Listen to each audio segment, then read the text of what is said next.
Leggere di bambini che devono rimanere fuori dalle classi, Novax, si I crea... bambini devono andare a scuola, poi si applicano le leggi, se la legge dice che bisogna essere vaccinati bisogna vaccinare, però è pur vero che i bimbi hanno il diritto di andare a scuola. Il piccolo di 8 anni, così forte da sconfiggere la leucemia, tra i banchi di scuola vuole tornare. È il suo pieno diritto di riscoprire la normalità, ma lo scoglio di trovarsi al fianco compagni Novax mette in pericolo la sua salute.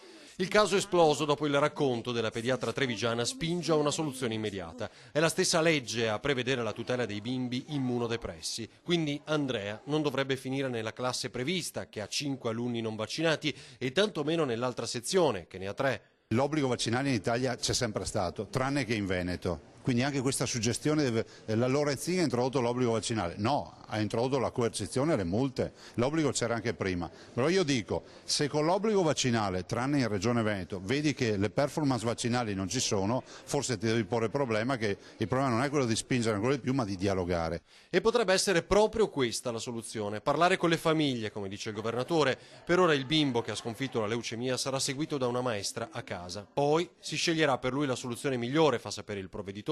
Magari intanto le famiglie Novax si saranno convinte a vaccinare i figli per la loro salute ed evitare le multe.